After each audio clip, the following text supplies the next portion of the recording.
morning, everybody. Welcome to What the F.A.Q. number 24. I'm here with Dylan. I'm looking at a sheet of paper. Yep. Flipside Music. Welcome to a weekly question and answer show.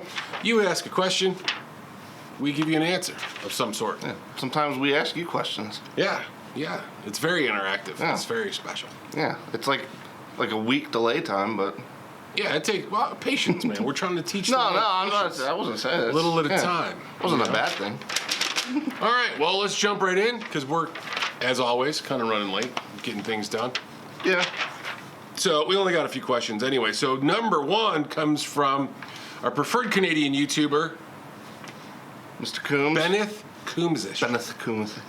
Benneth Coombs. Benneth of the Coombs. Right. Benneth Of the family Coombs. of Coombsville shall be welcome to the party. Oh, nice funnel cloud review, by the way. Watch that this Oh yeah, morning. it's a good little. That is a good little We got favorite. him. It's right here. Yep, right over there. That one's actually really popular here. Yeah, it's a really good little fazir. Fazir. Nice little fazir. Fazir.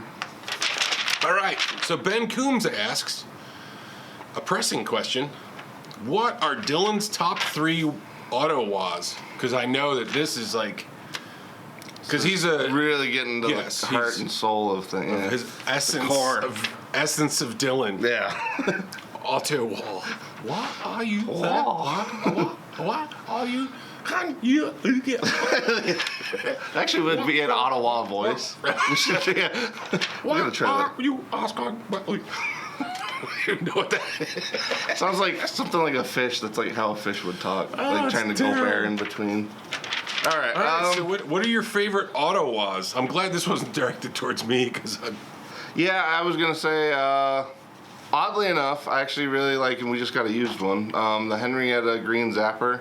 Because Oh, it's yeah. super, super tiny. The controls are on the inside, so you basically just set it to do what you need it to do. You leave it. Doesn't take up a lot of space. So that one's definitely one of my favorites. Obviously, the Mutron's always a classic. yeah. They're just rare, so I mean, if you know these days the Qtron and the Micro Qtron from Electro tend to be pretty solid for not like a huge investment. My personal favorite though would probably be the Spatial Delivery from Earthquaker. We have one in? Yeah, there it is. Yep. I don't know. Yeah, you can sort of see that kinda maybe. see it. But anyway, If you focus in, yeah. zoom one, right in close and tight. Right. Get all up in there. But yeah, anyway, that one's probably my personal favorite just because it can do what an auto-wah does, but then it can get really trippy too. So I feel like that one's a fun one. I don't personally own an auto-wah. I like to manually wah. Yeah. Manual wah. Yeah. Stick 5-speed wah. Yeah. Well, I've got a few Standard speeds wah. depending on how tired my foot Standard is. wahs are cheaper. Yeah. I got a few speeds depending on how tired my foot is. What footwear you have on? That's true too. Actually, yeah, because boots. If you got the boots claw are hoppers. okay. Yeah, boots are okay, but yeah, like honestly, the best ones I can't hardly wear them, but Chucks are really good because you can feel everything. Yeah, but those things. Yeah. They suck for everything else. But, yeah. I mean, I know a lot of people wear the Chucks, but I'm like, how the fuck do they wear? Yeah, that I shit? don't. It's Yeah, like, there's no support. There's nothing. Exactly. Yeah. They're like, it's like you have burlap just wrapped around your foot. It Yeah. doesn't. I don't know. I tried. I tried to be cool rock and roll guy at one point and wear Chucks, and I'm like, these things are uncomfortable as hell. Yeah. They have the look and all that, but they're pretty good for wahing just because you can feel everything. They're great for But that's wahing. about it. Yeah, but it's almost like everybody's flat-footed when you wear Chucks. Well, it is. You know, it's funny because I am flat-footed and I have a real hard time with them because, Well, then there you go. They're in there, but like because there is literally no support. You guys are learning some new stuff. Yeah. Good old Dylan.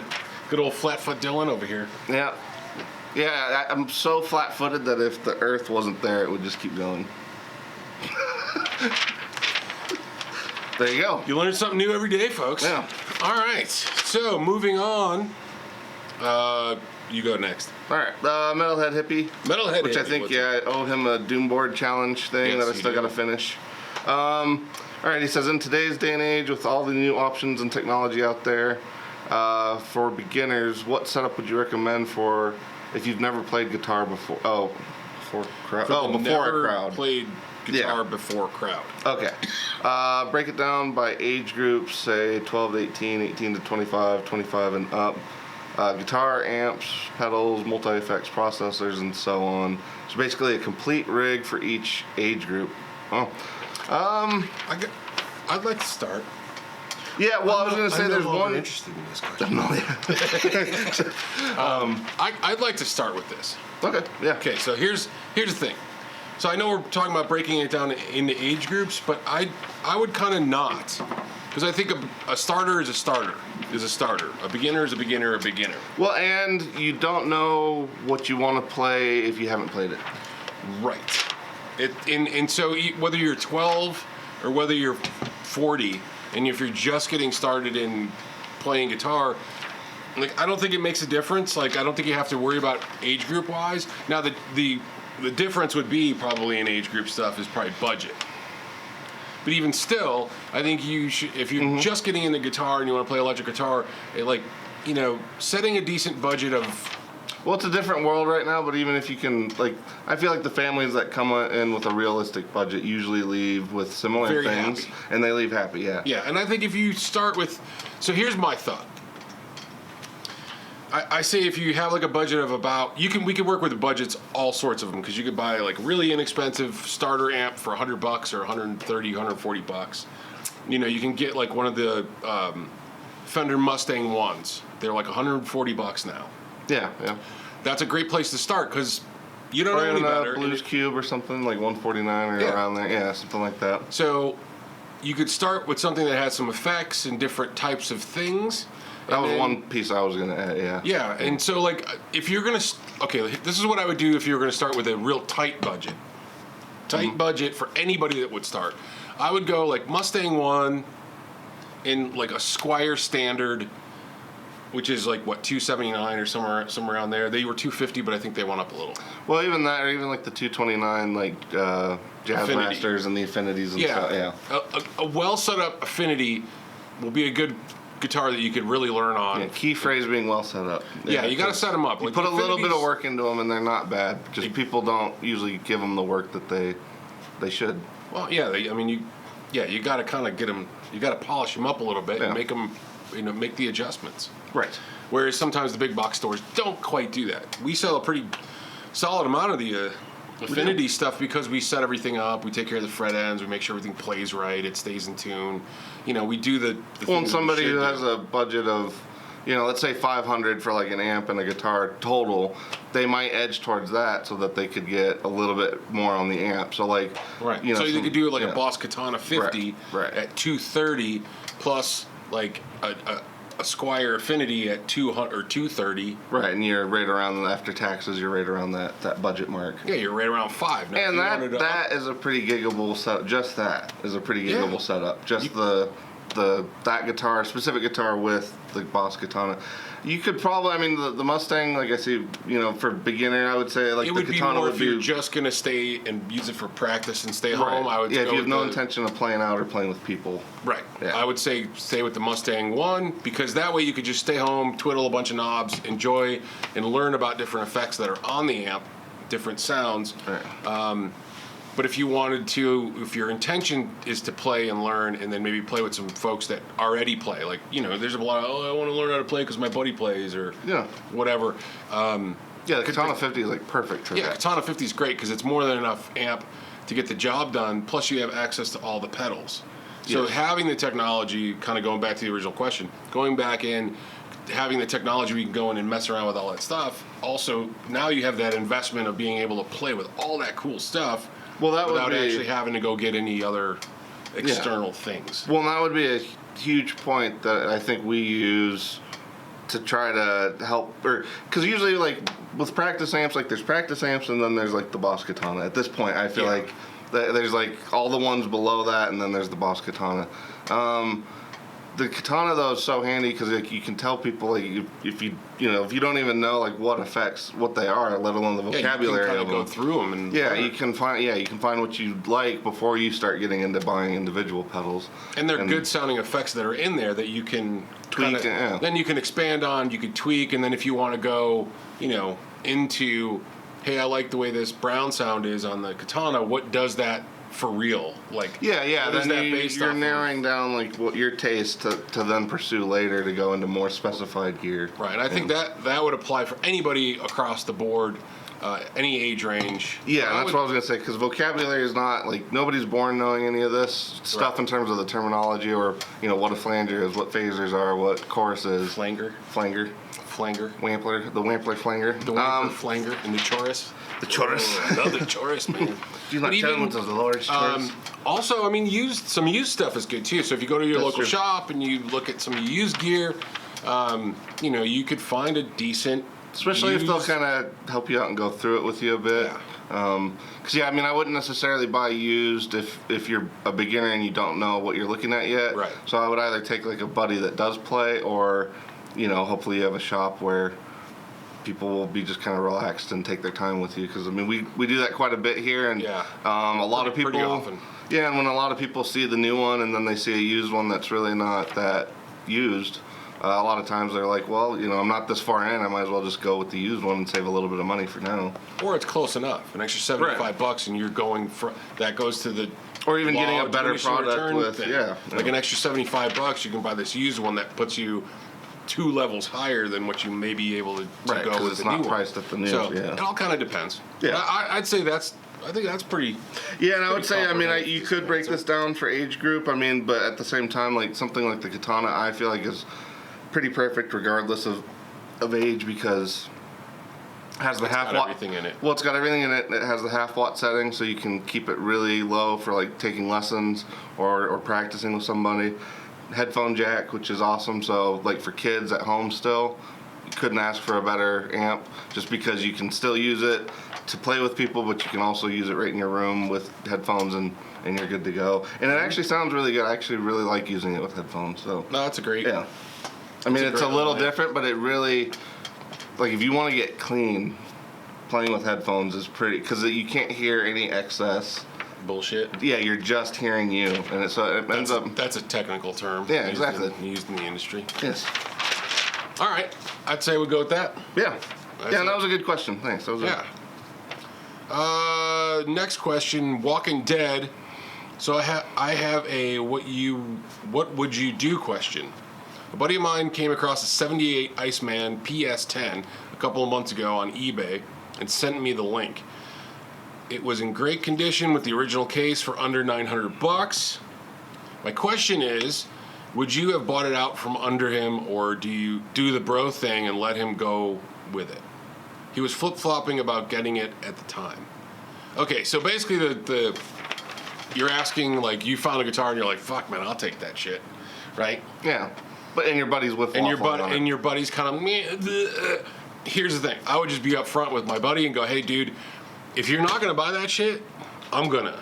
Yeah. So either grab it or don't. Because at that point you haven't worked it all up in your brain and got it all like you really want it and got yourself all flustered over having this new axe. So I say the qualifier is tell your buddy to shit or get off the pot. You know what I mean? Be like, either Well, buy you're it or still giving don't. him- yeah, and then you're- if he says I'm not going to do it, Well, and you're not a Buy dick. it. You're not a dick by letting him have the opportunity to still get it. yeah. Thanks for the heads up. Like rather than just going in and swooping in, because I mean I've actually seen customers do that to each other that were supposedly friends, I guess, but we've had customers kind of do that. Some of them are nicer than others, because some of them end up like if their buddy ever wants it, it's kind of like he gets first dibs kind of thing. Yeah. Like we've seen that happen before too. But yeah, no, in that case I agree. You should basically just like Just you be said, straight up Yeah. and be Cut like, to the dude, chase if and- I'm gonna buy it. Right. So if you don't, yeah, if I sent Dylan a link to an Explorer that was $600, right. and I go, hey man, I'm thinking about grabbing this, he'd be like, you better fucking get it in like 10 minutes, otherwise I'm grabbing it. Right. And I would totally understand because It's an Explorer and it's $600. it's $600. So right. well, yeah, because stuff sells fast. I had an opportunity the other day on Reverb. A guitar I've been looking for popped up.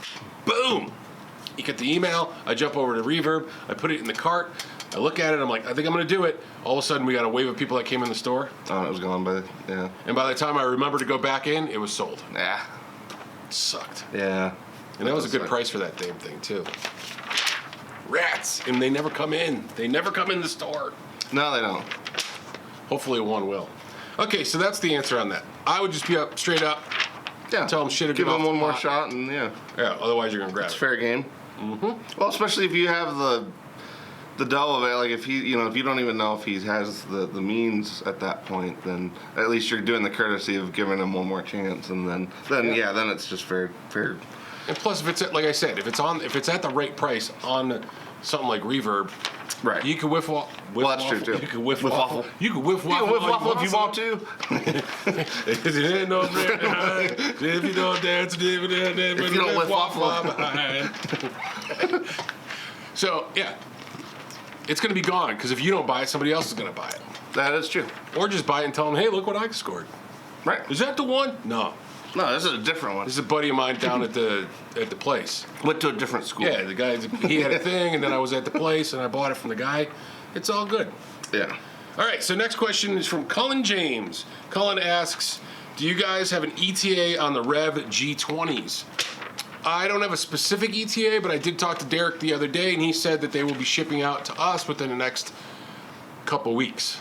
So what I did realize is that we may be able to get ours in before some of the big boys. The big boys. Before some of the big boys get theirs.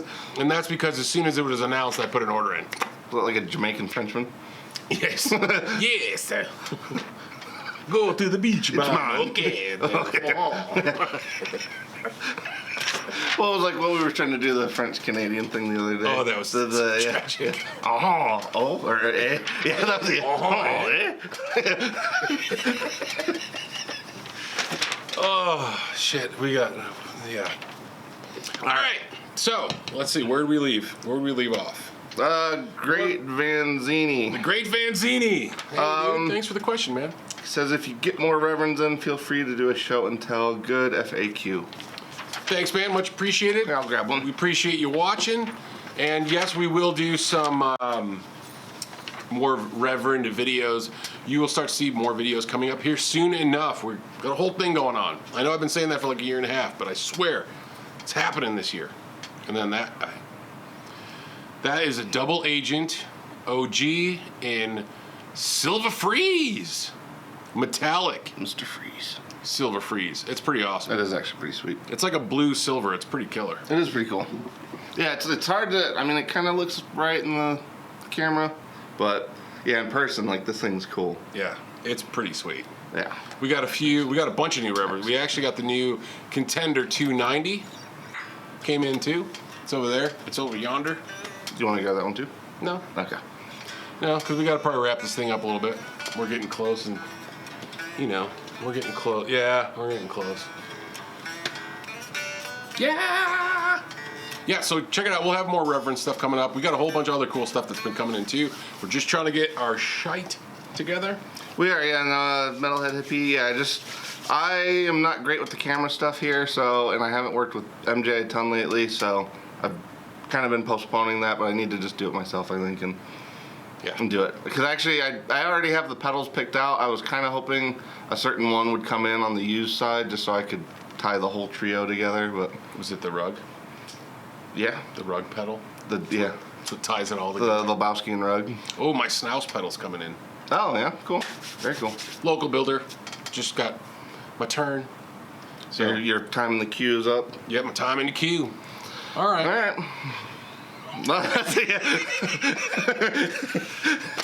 We've worked together. All right, guys. We'll see you later. We'll catch you, everybody, on the flip side. Yeah!